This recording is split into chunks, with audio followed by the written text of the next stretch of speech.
Chapter 20. The 10 Grounds of the Way. The Buddha asked a monk, "How do you measure the length of a man's life?" The monk answered, "By days." The Buddha said, "You do not understand the way." The Buddha asked another monk, "How do you measure the length of a man's life?" The monk answered, "By the time that passes during a meal." The Buddha said, "You do not understand the way." The Buddha asked a third monk, "How do you measure the length of a man's life?" The monk answered, "By the breath." The Buddha said, "Very well, you know the way." Very simple question and a very simple answer, but much is implied in the question, and the answer also shows much about the monk, his understanding, his state of mind. When Buddha asks, "How do you measure the length of a man's life?" he is raising a question that can only be answered by depth. Man's life can be measured only by depth. It looks paradoxical. Length can be measured only by depth.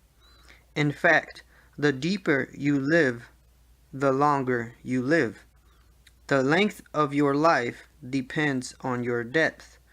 The quantity of your life depends on your quality. The monk could not understand it. He simply said, "By days." His simple answer also showed much about himself. By days means by time. By days means by the fleeting. By days means by the flux, the changing. He measures life by the momentary, not by the eternal, not by the timeless. Life exists in time, but life does not belong to time.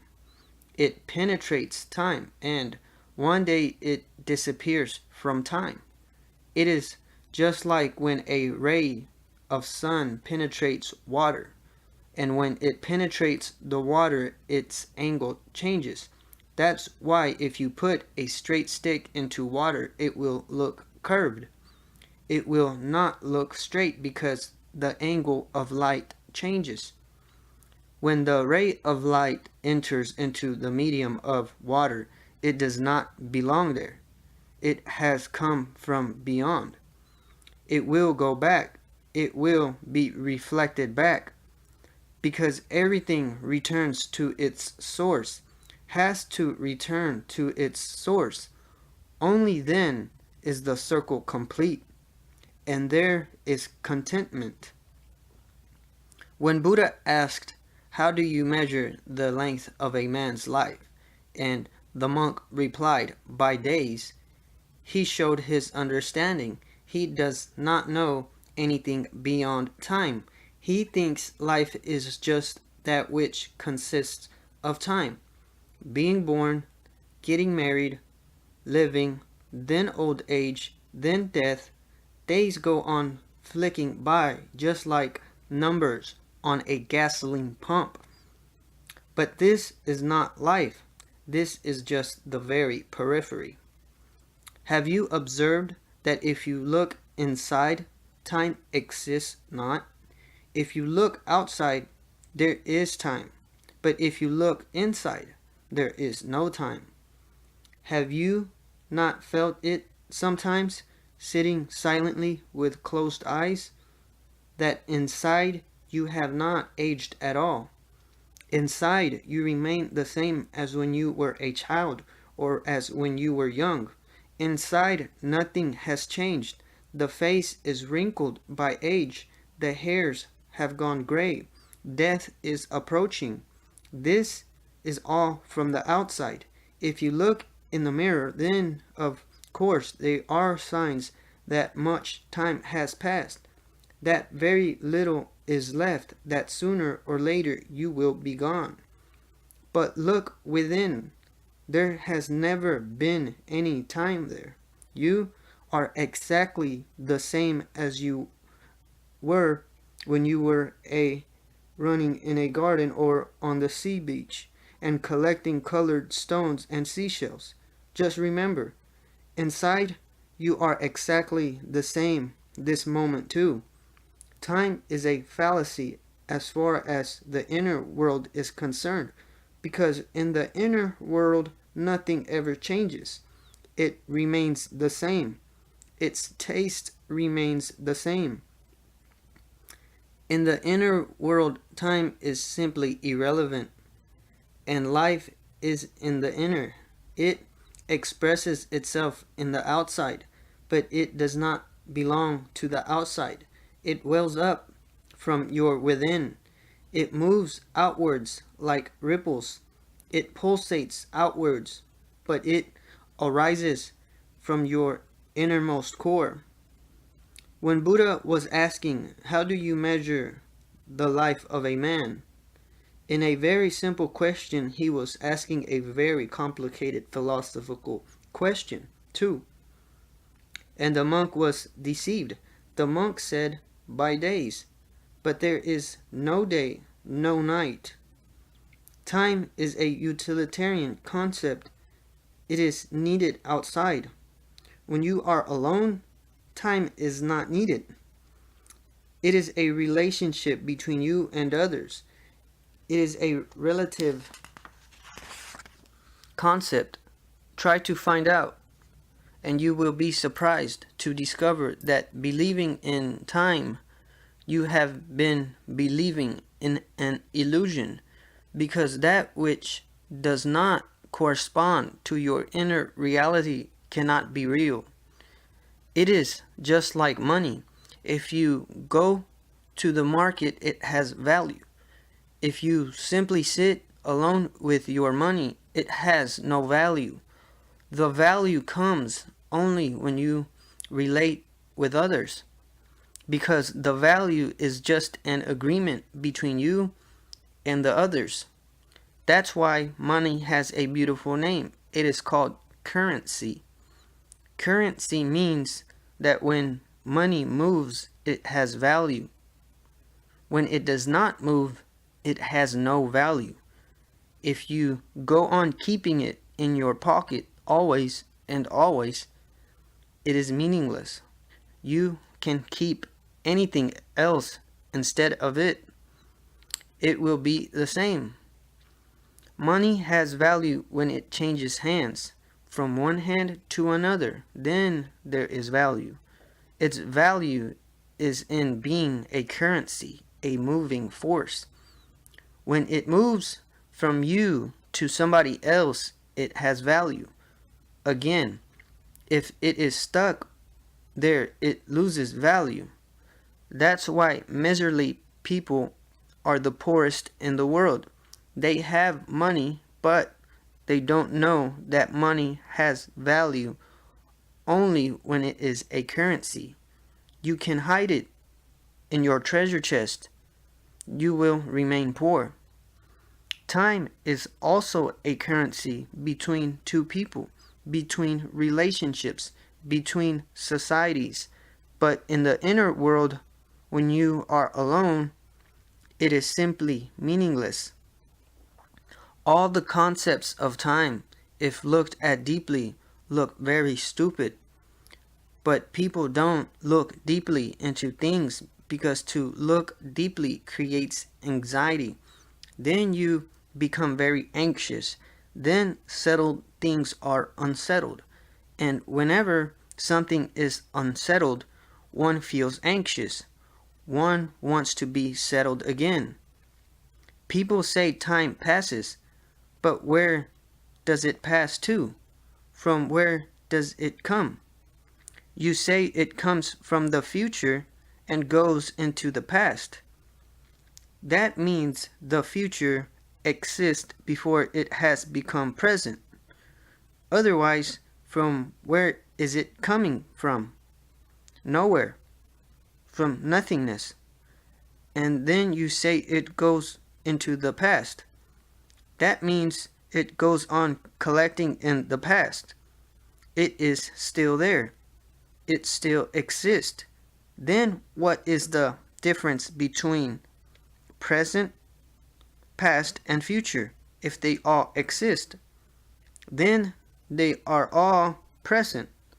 Then there is no past and no future. You say a moment that has passed is past, and a moment that has yet to come is future. You stand on a road. You have walked 2 miles. That distance has been traveled, but those 2 miles actually exist. You can look back and those 2 miles are still there. And if you want to go back, you can go back. But can you go back in time? Look back. Nothing exists except for this present moment.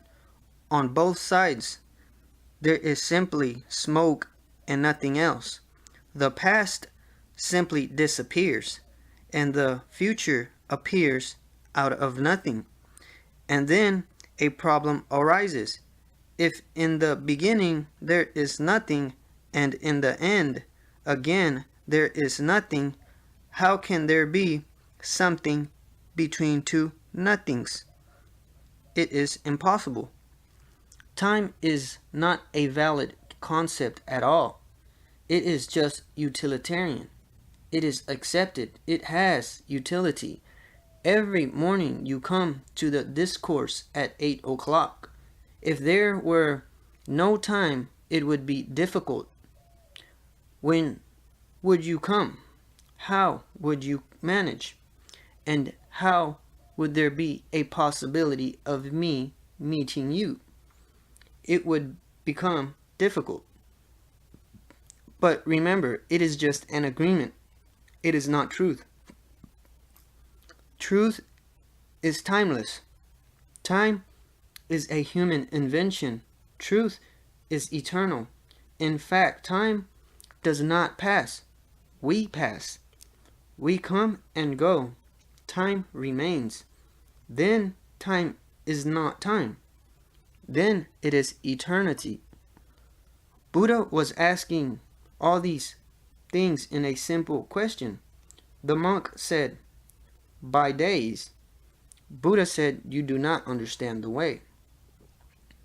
The man's understanding was very superficial. We can call it the understanding on the level of the body. Of course, the body has a clock in it. Now the scientists call it the biological clock. That's why if you eat every day at 1 o'clock, your lunchtime, then every day at 1 o'clock, the body will say you are hungry. The body has a clock.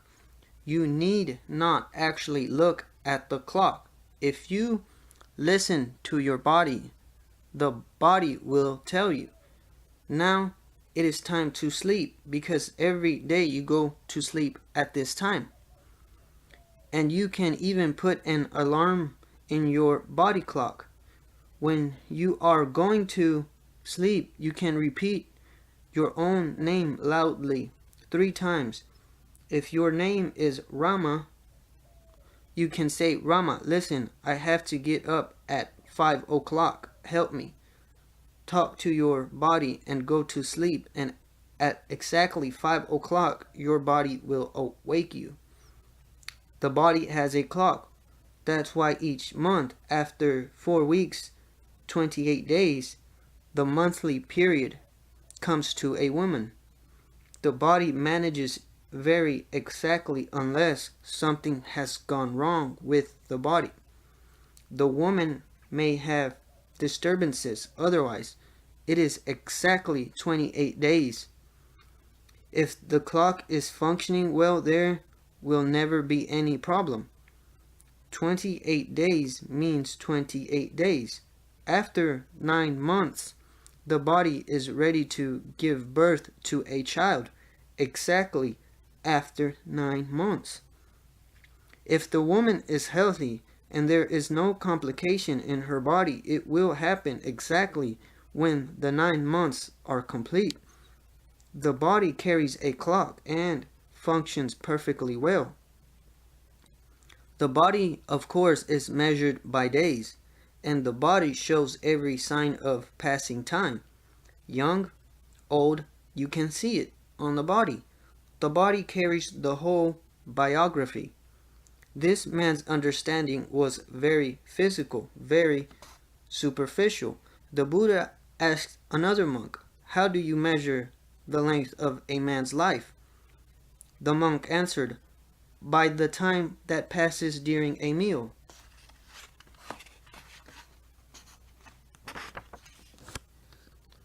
His understanding goes a little deeper. He is less physical and more psychological. To enjoy a meal, you need a mind. To indulge, you need a mind. To be sensual, you need a mind. This man's understanding was a little deeper. What was he saying? He was saying that a man's life is measured by the pleasures, indulgences, sensuality, experiences that he has gathered in his life. The man is saying, how long you live is not the point, but how much you enjoy the pleasures of life. There is a story about Nero, the Roman emperor. He must have been of the exact same type as this second monk. He always had two physicians with him.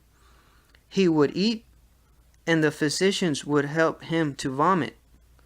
Then he would eat again. You cannot go on eating. There is a limit. So when Nero would feel that now the stomach was full, he would order the physician to help him vomit. Then he could eat again. He would eat 10, 12 times a day. And don't think that this is very far-fetched. I have come across a few people who do it. There was one woman who told me this after she had been here for at least 2 years. She said, "I am ashamed, but I have to tell you that every day when I eat, I vomit immediately." I said, "Why?" She said, "So that I can eat more. But then I vomit again." Now vomiting has become a habit. Now she cannot resist. When she eats, she has to vomit. It has become a mechanical habit. It took almost 6 months to break her habit. Nero must have done it. Ordinarily, you may not be vomiting, but you can go on eating too much. There are people who live to eat. It is good to eat. It is good to eat to live. But once you start living for eating, then you are in a very confused state. Eating is a means, not the end. This monk says, by the time that passes during a meal. He must have been a glutton. He must have understood only one language, and that is of taste. He must have been a food addict. He says that if we count real life, then real life means those moments in which we are enjoying, indulging. It may be food, it may be sex, or other gratifications. Many people are of that type. Their philosophy seems to be eat, drink, be merry, and there is nothing else in life. There was a great philosopher in India, Charvak. This was his message to his disciples: eat, drink, and be merry, and don't bother about the other life and the soul and God. This is all nonsense. These are just theories invented by the priest to exploit you. He was the first Marxist. Marx came 3,000 years later. Charvak was the first communist. But if life is just eating, drinking, indulging, then it cannot have any meaning. That's why in the West, a new problem has become very important. And the problem is, what is the meaning of life? All intelligent people are asking that. Why? The problem has become almost epidemic. It is no longer academic. Everybody is asking what the meaning of life is, and they are asking at the wrong time, when they have enough to eat, enough to drink, and enough to be merry. Why are they asking this question? In fact, when you have all that this world can give to you, then arises the question, what is the meaning of it? Yesterday you ate, today you are eating, tomorrow also you will eat. So what is the point? Eating and defecating, on the one hand you go on stuffing yourself, on the other hand you go on emptying yourself. Is this your whole life? And in between there is a little taste on the tongue? It seems absurd. The effort seems to be too much, and the result seems to be nothing, almost nothing. Man needs to have a meaning, but the meaning can come only from the higher. The meaning always comes from the beyond. Unless you feel related to something higher, you feel meaningless. Meaning arises when you feel that you are part of a divine plan, a divine flow. When you feel that you are part of a great whole, then you have meaning.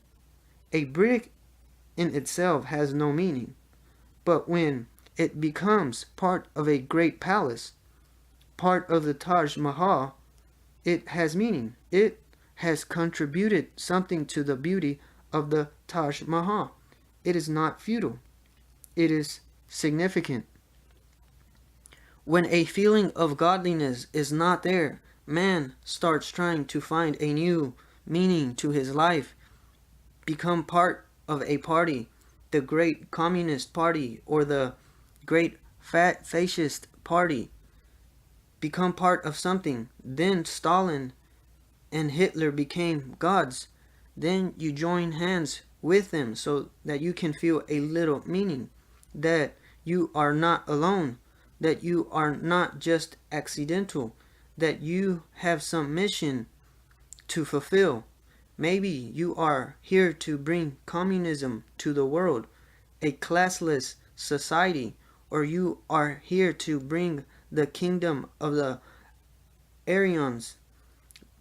Then one becomes part of a Hindu religion, Christian, Mohammedan. One finds some way, somewhere to become part of something. And people go to foolish lengths. They become Rotarians and Lions just to have a feeling that they are part of an international organization. You are somehow chosen. You are a Rotarian. Not just everybody can be a Rotarian. Only very few people can be Rotarians, but you are a Rotarian. So you have a meaning. But what a foolish meaning. What does it matter whether you are a Rotarian or not? It really does not bring meaning to your life. It simply deceives you. You can eat well, you can live well, you can have all the pleasures of life, still you will remain empty. This man, the second monk, said that life is to be measured by pleasure, by indulgence, by sensuality. But Buddha said you do not understand the way. Because the way cannot be understood by the body-oriented mind, and the way cannot be understood by the mind-oriented mind. Neither can it be understood through time, nor can it be understood through experience. The way is beyond time and beyond experience. The Buddha asked a third monk, How do you measure the length of a man's life? The monk answered, by the breath. The Buddha said, very well, you know the way. Now, in an English translation, saying by the breath does not seem to so significant as it appeared to Buddha. When the monk said by prana, breath is an English translation of prana, but prana is much more meaningful than breath. The actual translation closer to truth would be spirit, not breath, and the word spirit exists in such words as inspiration, expiration. Spirit seems to be closer to home, but still not exactly true. So let me first explain to you what prana is. Then you will be able to understand it. Otherwise, it looks a little absurd. The man says, by the breath, and Buddha says, very well, you know the way. The first thing, if you look at yourself, you will find there is the body, the outermost circle around you. Then there is your mind, the second circle within the first circle, and then you will come to a bridge. That bridge is your breath, prana. Through that bridge you are joined with the soul. That's why when a person stops breathing, we say he is dead. The bridge is broken. Now the soul is separate and the body is separate. When a child is born, the first thing he is expected to do is to breathe. Through breathe, the soul and the body become joined together. And again, the last thing he would do when he dies will be to stop breathing. Again, there will be a divorce. The body and the soul will be separate. Prana is the bridge, the glue by which you are glued together. A man can live without food for many days. You can live without water for many hours, but without breath, you cannot live even for many minutes. Even seconds will seem to be difficult. Breath is the bridge between matter and no matter, between the form and the formless, between the world and the divine, or whatever terms you choose. Breath is the bridge, and much depends on the breath. How you breathe, what the quality of your prana is. Much depends on it. Watch. When you are hungry, you breathe in one way. When you are silent, you breathe in another way. The pulse is different. The rhythm is different. The quality is different. When you are angry, your breath is not rhythmic, not musical, not harmonious. It is bumpy. When you are in a passion, in sexual passion, again, the breath is very feverish. It is not in tune. Something goes wrong with the breathing. When you are sitting silently, just being peaceful, not doing anything, no desire, no passion, no anger, just full of compassion, full of love, your breathing is very soft. Your breathing has a rhythm to it, a dance to it. It has no violence, no aggression. It is very delicate. Have you watched it? When you are in passion, your breath will have a bad odor to it. When you are peaceful, your breath will have a sweet smell to it, because you are at ease. The whole being is at ease. You are at home.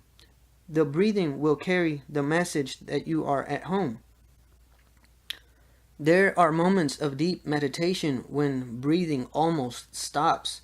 I say almost, it does not stop really, but it becomes so silent that you cannot feel it. You can feel it only if you put a mirror close to your nose. Then on the mirror, you can feel it. Otherwise, you cannot feel it. There are rare moments of blessing and benediction. All the yoga systems of the world have worked on breathing, because it is through the breathing that you will pass from the body to no body. It is through breathing that you will enter into the innermost core of your existence. The monk is right when he says a man's life is to be measured by the way he breathes, by how he breathes. If you are afraid, your breathing is different. You are nervous, your breathing is different. You are sad, your breathing is different. With every mood, your breathing changes. The breathing goes on, showing where you are. If you can watch your breathing, you will learn the whole alphabet of your inner changing climates. You can see all the moods reflected in the breathing. Breathing is a great way to measure where you are, what you are doing. Buddha emphasized breathing very much, and his emphasis is unique. It is very different from Patanjali. It is very different from Hatha Yoga. It is different from all systems. He says don't use any system for breathing, because if you do something with breathing, you will create something artificial. Let breathing be natural. You simply watch it. You don't do anything to it. You simply be a witness. You simply look at it. Now, if you watch breathing by and by, you will see that you are a different form from the breathing. Certainly, because the watcher cannot be the watched.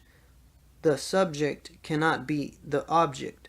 The observer cannot be the observed. When you start watching your breathing, and Buddha says to continuously do it, walking, sitting, whenever you are not doing anything else, just watch your breathing. Go on seeing it. By seeing it, a great serenity will arise in you, because you will be standing behind the breathing, and behind the breathing is your soul. You will be centered in your soul. And if you watch the breathing, you will learn. Subtle changes in breathing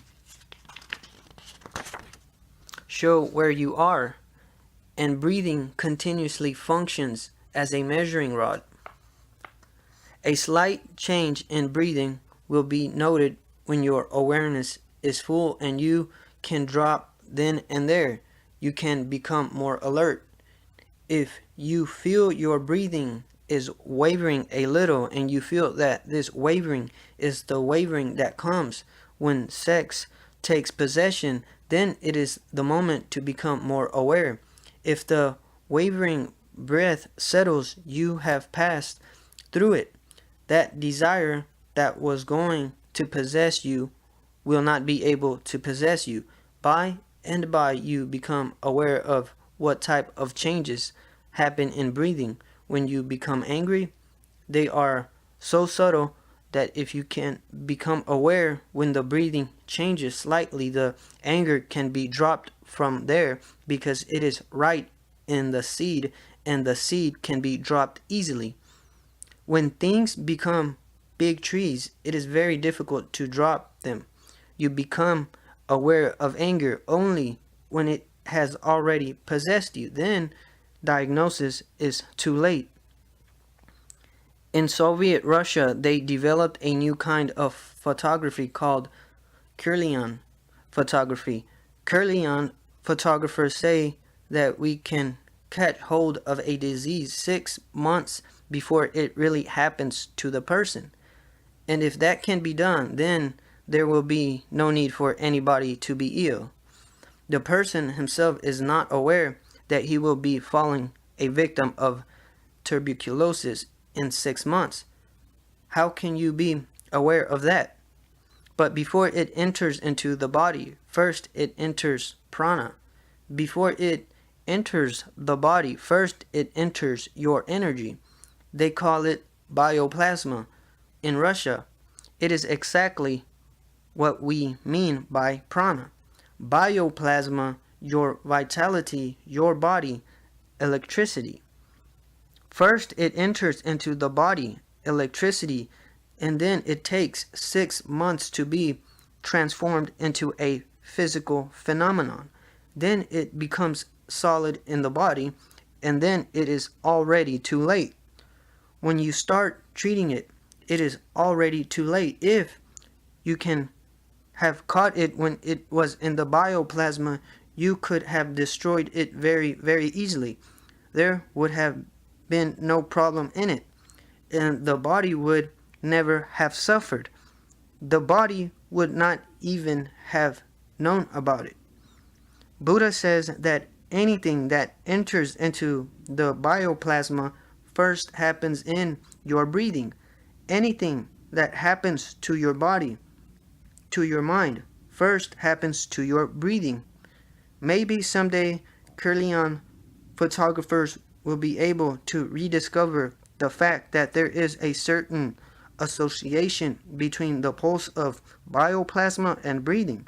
It has to be so, because when you breathe deeply, you have a bigger aura. That has been photographed. When you breathe deeply, you have more oxygen and more flowing energy, and your body has a bigger aura, more luminosity to it. When you breathe in a dull way, the whole of your lungs are not full of oxygen, and you go on carrying much stale carbon dioxide. Then your aura shrinks and becomes very small. A really alive person has a very big aura, so big that when he comes close to you, his aura touches your aura, and you will feel it. There are people with whom you will suddenly feel that you are attracted, pulled. They are irresistible. You would like to come close to them, closer and closer. Their aura has touched your aura. Then there are people whose auras are almost dead, whose auras do not exist at all. They repel. They don't attract. They are like dead people. Nobody feels attracted towards them. Buddha says, watch, become aware of your breathing.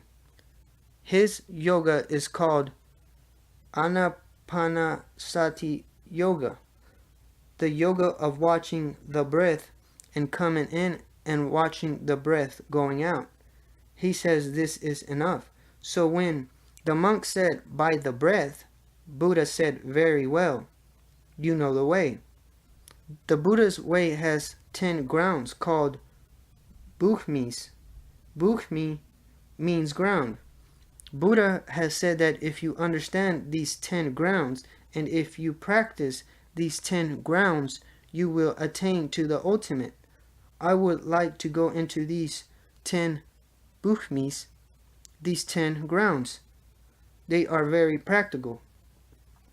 The first bukhmi is pamudita. It means joyousness. Now you will be surprised. People have a misunderstanding about Buddha and his teachings. They think that he is very sad, pessimistic thinker. He is not. His first grounding is joyousness. He says unless you are joyous, you will never reach to the truth. Joyousness, delight, celebration, that is the meaning of pamudita.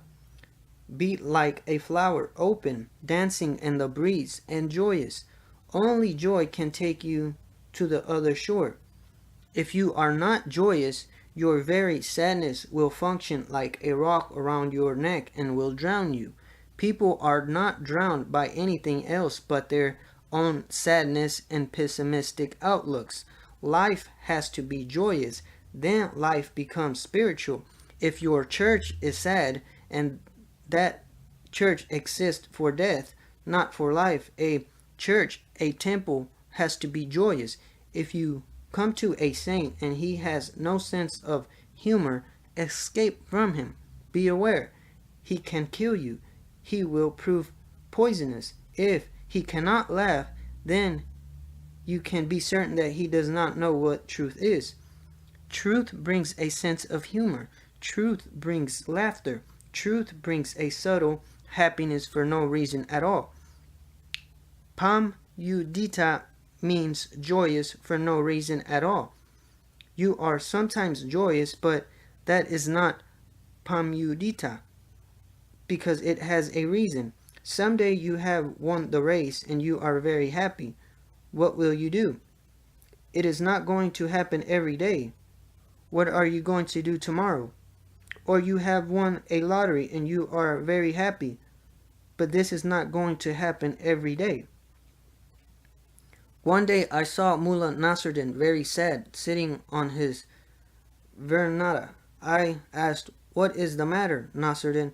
Why are you so sad?" He said, 2 weeks ago one of my uncles died and left me $50,000.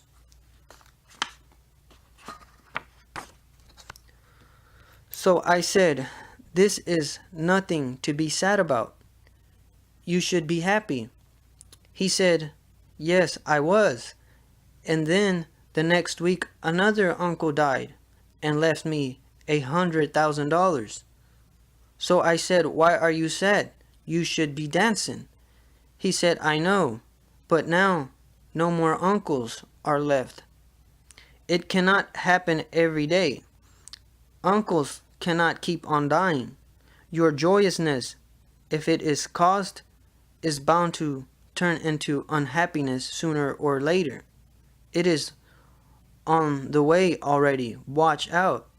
If you have a cause to be happy, you are already getting into unhappiness, because the cause will disappear. Only uncaused joyousness can be yours, and then nobody can take it away. Only sages and madmen are joyous for no reason at all. That's why there is a similarity between mad people and sages. A little similarity and overlapping. Their boundaries overlap. Both are very different. The sage is aware. The madman is absolutely unaware. But one thing is certain. Both are happy for no reason at all. The madman is happy because he is so unaware that he does not know how to be unhappy. He is so unconscious that he cannot create misery.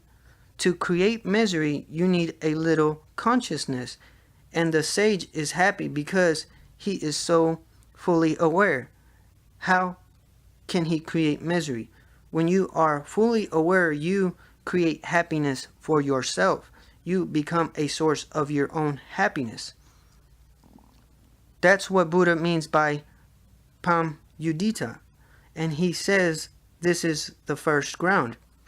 The second ground is vaimal. It means innocence, purity, simplicity. Innocence, remember the word. If you become too knowledgeable, you lose innocence. You become a pundit. You lose innocence. So you don't go on gathering beliefs and knowledge. Otherwise, your innocence will be corrupted. If you don't know, you don't know. Simply say, "I don't know." Accept your ignorance and you will be more innocent. And out of innocence much happens. Never lose your childlikeness. I don't mean that you should be childish. To be childish and to be childlike are totally different. To be childish means to be irresponsible. To be childlike means to be simple, innocent, trusting. The third ground is pabhakari. It means luminousness, light. Feel yourself as a flame. Live as if you are an inner burning light. Move with the inner flame. Do whatsoever you do, but always feel as if you are made out of light. By and by you will see a luminescence arising around you. It is already there. If you help, it will arise, and you will have an aura. Now, Kirlian photographers can even take photographs of it. It is now very tangible. Man is made of bioelectricity. Everything is made of electricity. Electricity seems to be the most basic component of all. Ask the physicists. They say matter consists of nothing but electricity. Everything is nothing but different formulations and combinations of energy. And Buddha says man is light. Light means electricity. You have just to recognize the fact. You have just to cooperate with it, and you will become a great light. Not only unto yourself, you will become a light to others too. And wherever you walk, there will be light. This is Pabhakari, the third grounding. The fourth grounding is Arsimati, radiance, aliveness, vitality. The spiritual seeker should not be dull and dead, but ordinarily you will find these people. That's why I am interested in telling you about these groundings. Even Buddhists have forgotten. If you see a Buddhist monk, you will see a pale, dead, dull person, sleepy, in a stupor, somehow dragging, somehow carrying the burden of life, not interested. Buddha says radiance, aliveness, vitality. This is the fourth grounding. Be alive, because it is only on the wings of life that you will reach to truth. If you are dull, you are lost. And be radiant, because when there is no anxiety for the future and no desire for the future, then your whole energy is available to you. Then you can burn your torch from both ends at once. The fifth is Sudurjaha. It means adventurousness, courageousness, challenge, welcomingness. Whenever there is a challenge, welcome it, don't avoid it. And whenever there is an adventure, don't escape. Go on the journey, go on the trip. Nobody ever loses anything by being adventurous. I am not saying that the path of adventure is full of roses. It is not. Roses are few and far between, and there are many thorns. But one grows, one becomes crystallized when one accepts a life of adventure. Ordinarily, people accept the life of security, of no adventure. A good job, a good house, a good wife, a good husband, and good children, and people are satisfied. People are satisfied in living and dying comfortably, as if comfort is the goal. Then they never grow. Then they never achieve to any peaks. Then they never achieve what Maslow calls actualization. They remain just possibilities. It is as if a seed has chosen to hide in the house and is not ready to go into the adventure of falling into the soil. It is dangerous because the seed will have to die. It is dangerous because the seed does not know what will happen when he has disappeared. No seed has ever known what happens after the seed has died. How can the seed know? The tree may happen or may not happen. Buddha says, Sudurjaha, look at the far. Sudur, that which is very far. Let that be your challenge. Don't be confined to the comfortable, to the familiar, to the secure. Don't base your philosophy on the promises of a life insurance company. Have a little more courage. Move into the unknown. When you move into the unknown moves to you. When you are ready to drop your securities, existence is also ready to reveal its mysteries. When you are ready to be nude and available, existence is also ready to be nude and available. It responds. It exactly responds to you. It never goes farther than you go. If you go towards the truth comes towards you.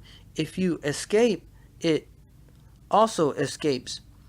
Suduryaha, and the sixth is abhimukhi, immediateness, face-to-faceness, encountering that which is. Abhimukhi is face-to-face immediateness. Don't bother about the past. Don't bother about the future. Face the truth as it comes. Encounter the fact as it comes. And with no preparation, but with immediateness, a person who lives by preparation is a pseudo-human. In life, there are no possibilities for rehearsals, but we all live through rehearsals. Before you go home, you start preparing. What are you going to say to your wife? Can't you be immediate? Can't you wait for the moment when the wife is there and let what happens happen? But coming home from the office, you are preparing. What is she going to ask? What are you going to answer? You go through a rehearsal, and then you are always clouded by your rehearsals. You cannot see that which is. You always see through your clouds, and those clouds distort things.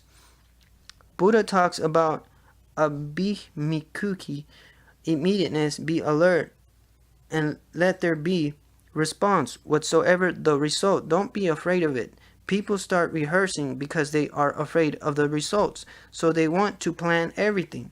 There are people who plan everything. Every gesture is planned. Then their life is like that of an actor. It is not real. It is not authentic. It is not true. And if your life is not true, then it is impossible for you to come to truth. The seventh is Durangama, far-goingness, accepting the call of the beyond. There is a beyond everywhere. We are surrounded by the beyond. That beyond has to be penetrated. It is within. It is without. It is always there. And if you forget about it, as we do ordinarily, because it is very uncomfortable, inconvenient to look into the beyond, it is as if one looks into an abyss and one starts trembling, one starts feeling sick. The very awareness of the abyss and you start trembling. Nobody looks at the abyss. We go on looking in other directions. We go on avoiding the real. The real is like an abyss because the real is a great emptiness. It is vast sky with no boundaries. Buddha says, Durangama, be available to the beyond. Never remain confined to the boundaries. Always trespass the boundaries. Make the boundaries if you need them, but always remember you have to be able to step out. Never make imprisonments. We make many sorts of imprisonments. Relationship, belief, religion, they are all imprisonments. One feels cozy because there are no wild winds blowing. One feels protected, although the protection is false, because death will come and drag you into the beyond. Buddha says, before death comes and drags you into the beyond, go on your own. A Zen monk was going to die. He was very old, 90 years old. Suddenly, he opened his eyes and he said, "Where are my shoes?" A disciple said, "Where are you going? Have you gone crazy? You are dying." And the physician has asked that there is no more possibility. You have just a few minutes more. The master said, "That's why I am asking for my shoes. I would like to walk to the cemetery because I don't want to be dragged. I will go on my own and I will meet death there. I don't want to be dragged. And you know me, I have never leaned on anybody else. It would be very ugly that 4 persons will be carrying me. No." He walked to the cemetery. Not only that, he dug his own grave, laid down in it, and died. This is what Buddha means by Durangama. such courage to accept the unknown, such courage to go on your own and welcome the beyond, then death is transformed. Then death is no longer death. Such a courageous man never dies. Death is defeated. Such a courageous man goes beyond death. For one who goes on his own to the beyond is never like death. Then the beyond becomes a welcome. If you welcome the beyond welcomes you. The beyond always goes on echoing you. The eighth is akala, centering, grounding, immovability. Buddha says one should learn to be centered, unmoving, grounded.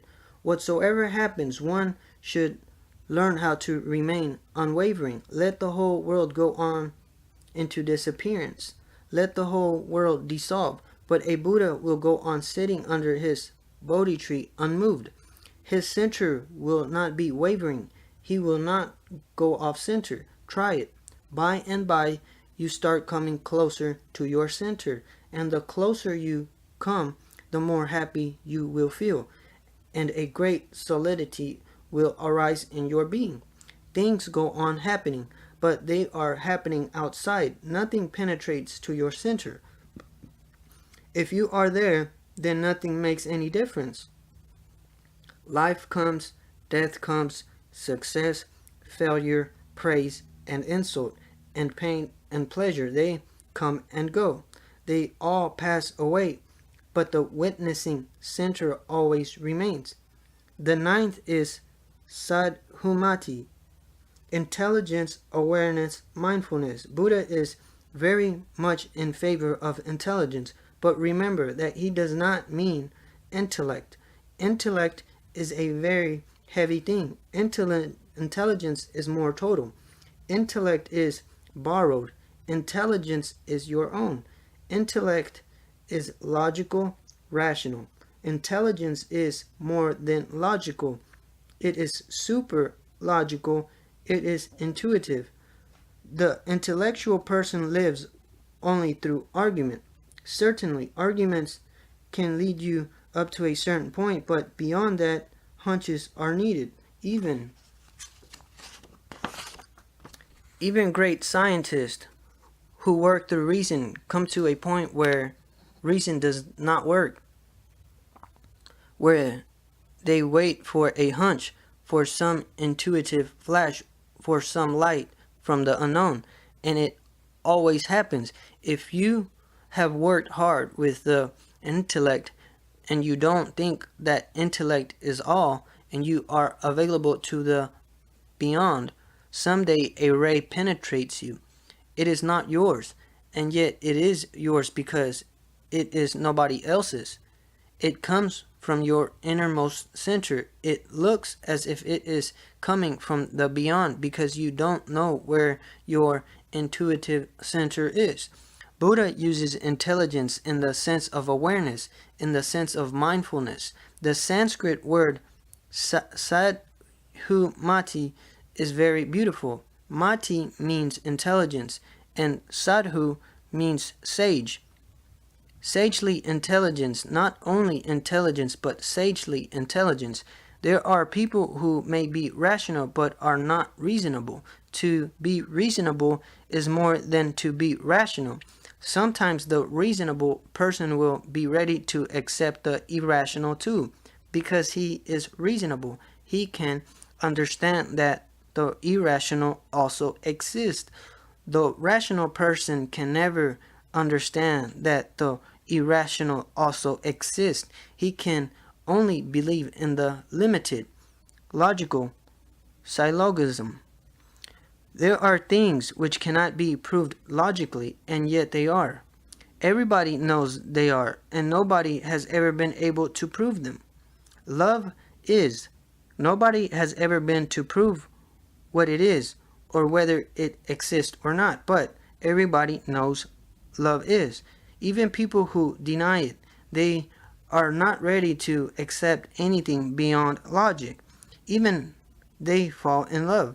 When they fall in love, they are in a difficulty, they feel guilty. But love is. And nobody is ever satisfied by intellect alone unless the heart also is fulfilled.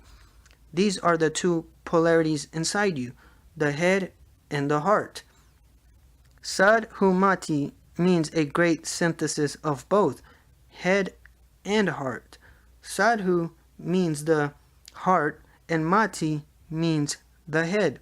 When the sagely heart is joined together with a sharp intelligence, then there is a great change, a transformation. That's what awareness is all about.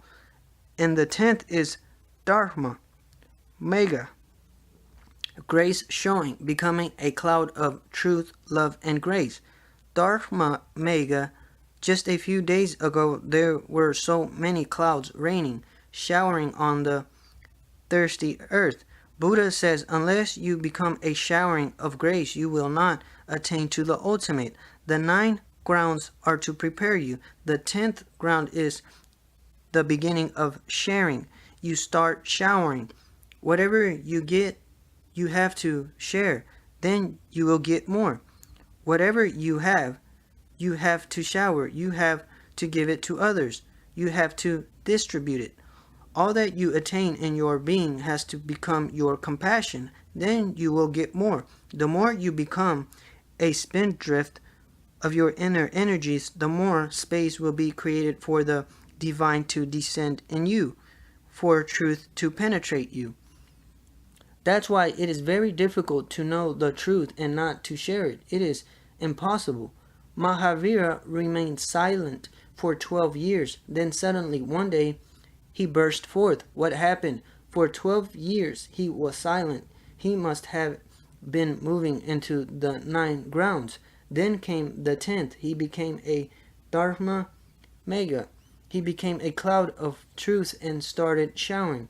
You cannot do anything about it. It is just like a flower opening and releasing its fragrance to the winds. It is just like a lamp burning and showering its light all around. There is no way to prevent it. You cannot be miserly about truth. Buddha attained to truth. Then for 42 years continuously he moved from one place to another, continuously talking, continuously saying what had happened to him. One day he was asked, "You teach us to be silent, but you go on talking." Buddha said, "I have to talk to teach you to be silent. Be silent so that one day you can also talk. Be silent because in silence you will gather the juice. The flower remains closed until the right moment has come, when the fragrance is ready. Then it opens its petals, not before. Be silent, be aware, be adventurous. One day all these 9 bhumis, these 9 grounds, will prepare you to become a cloud. Then you will shower on people and you will share." Truth has always been shared in different ways. Mira danced, she knew how to dance the truth. Buddha never danced. Chaitanya sang, he knew how to sing. Buddha never sang. It depends on the individual. Whatever capacities you have, whatever creative possibilities you have, when truth comes into you, it will find your possibilities, your creativities. Just the other night, a man was saying to me, "It is very difficult. The more I become meditative, the more I like to compose music." He's a composer and he had stopped doing it. Now he thinks that this is a disturbance. What is happening? Whenever I am feeling meditative, immediately great ideas arise in me and I would like to compose. Now, what to do? Should I stop it? There is no need to stop. Meditation brings your creativity to an expression. Whatsoever is hidden in you will be revealed. Whatsoever you are carrying within you will be sung, will be danced, whatsoever it is. You will become a Dharma Mega. These 3 answers from the 3 monks show 3 types of understanding: the bodily, the psychological, and the spiritual. Breath means spirit. That's why I called the third understanding spiritual. If you have the first understanding, then these 10 buchmis are not for you. If you have the second type of understanding, then too these 10 grounds are not for you. If you have the third understanding, then these 10 grounds are for you. And unless you became a Dharma Mega, and remember, your life was in vain. You lived without any purpose. You lived fruitlessly, barrenly.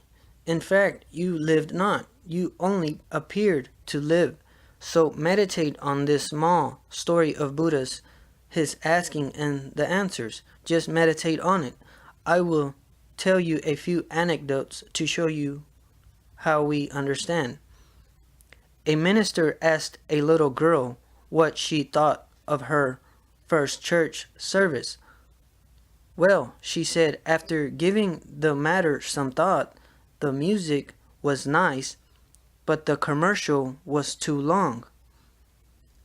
The couple were married 40 years. She decided to get a checkup at the hospital. When she came home, she was ecstatic. The doctor says I am in perfect health. She bragged to her husband. In fact, he said I can have sex 12 times a month. Wonderful, said the husband.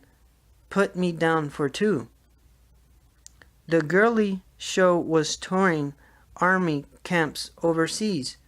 At one outpost, arrangements were being made to feed them before leaving. I say, said the officer in charge, would you like to mess with the officers? Don't mind if we do, dear, said the leading lady, but can't we have something to eat first? Even words don't carry the meaning they have. You put meaning into them. Each time you utter a word, watch. Each time you listen to a word, watch. Each time you make a gesture, watch. And you will see that whatsoever your level of understanding, it is expressed in all the ways. Seated in a restaurant, a priest was scrutinizing the beautiful of a young lady escorted by her male companion. A layman kidded him about his female interest. Just because I am on a perpetual diet does not mean I can't study the menu once in a while, said the priest.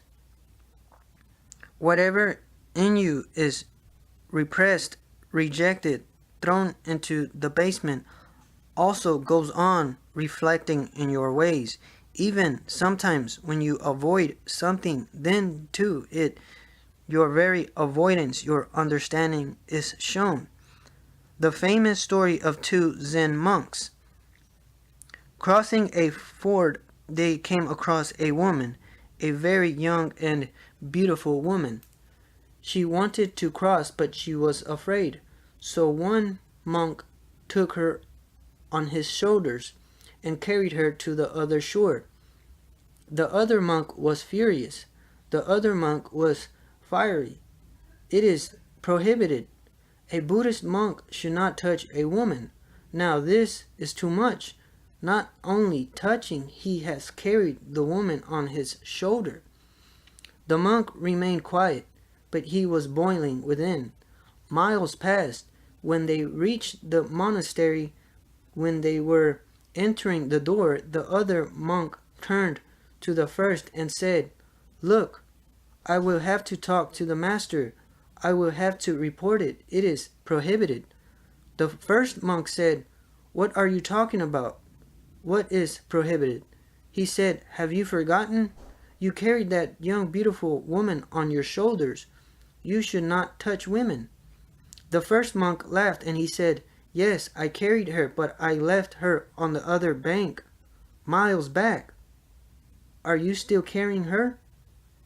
Yes, the other monk was still carrying her. Remember that your understanding is shown in every way, and if you watch, correctly, your very watchfulness will take you to a further step. One unfortunate sailor was shipwrecked on a desert island in the South Pacific. Fortunately, food and water were plentiful, and the weather was perfect, so he survived in comparative comfort for 6 months, after which time, to his intense excitement, he spotted a small craft on the horizon. As it drifted in closer and closer, he could see that it was a ship's life raft containing one passenger, and as it got even closer, he saw this passenger was a young woman. Eventually, the raft splashed upon the beach, and he went towards her. She was a beauty, tall and glowing and blonde. "Hello, hello," said the poor lonely sailor. "Are you shipwrecked too?" "Yes, I am," she replied. "I have been here for 6 months," he said. "6 months!" she exclaimed. "Well, then I am sure I have something you have been missing." "Don't tell me you've got a cigarette on you," he cried joyously. Your own desire, your own understanding, your own greed is always there in each response, in each reaction. If you watch closely, you will become aware of that. You go on showing your understanding or misunderstanding in each moment of your life. Buddha's questions are very simple, and the monks who answered may not have thought at all that they had any metaphysical significance. They may even have laughed at the ridiculous questions Buddha was asking them. But with very simple questions, he had provoked their layer of understanding. The significance of the story is great. I never ask you any questions, but the questions you ask me are enough. They show everything about you. When I read your question, I am less concerned about your question than I am concerned with the questioner. I am more concerned with the questioner. That's why I insist that you should always write your name under the question. You should always sign it, because a question in itself means nothing. It becomes meaningful only when I know who the questioner is. My answer is not for the question, but for the questioner. One may ask a question and I may answer it in one way. Another asks exactly the same question with the same words, but I will not answer in the same way, because it is not the question that is important. It is the questioner. Your question shows your understanding. Your question shows your confusion. Your question shows where you are, and I have to answer you where you are. Remember it. Many people come. Somebody asks a question, others listen. You are allowed to listen, but those answers that I am given to that particular person are not given for you. Remember it. Otherwise, there will be great misunderstanding. It happens sometimes that a questioner says something, I explain it to him. I help him to understand his problem. Another comes and he says, that is exactly my question, and you have already answered. I say, no, don't be deceived so easily. You two are so different. In fact, there are no two similar persons in the world. So how can your questions be similar? Just ask your question and forget what I have said to the other. Then many times people become puzzled because they see that I can contradict myself. Just the other night, one person asked about fear. I am afraid. I talked to him about death because I could see why he was afraid. Death was in his eyes.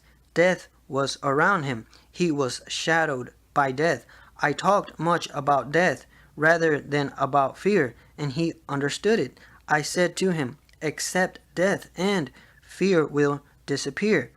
The next person said, now there is no need to ask. I also fear in me, and you have answered. I looked at the person. His fear had no relationship with death at all. His fear was fear of loneliness. It was a totally different dimension of fear.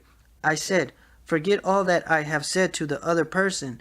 It was not your question and it was not answered for you. Tell me about your fear. And by it became clear that his fear had nothing to do with death. His fear was fear of being left alone, fear that maybe his aloneness would always be there. The first was afraid of death. The second was afraid about whether love would happen or not. His fear was concerned with love, whether he would remain always alone or would somebody be there who would love him and would be able to love. Would there be a possibility that he would be together with somebody and this constant wound of loneliness would disappear? He was not worried about death. He was worried about life. His fear was not concerned with death. His fear was concerned with life and relationship and communication and communion, love. They were totally different, but they both used the word fear. When I give different answers to different people, naturally you can collect all the answers and you will think, this man is mad. They will be contradictory. They are bound to be contradictory. My approach is the individual. My approach is person to person. I try to relate with you as individuals. Enough for today.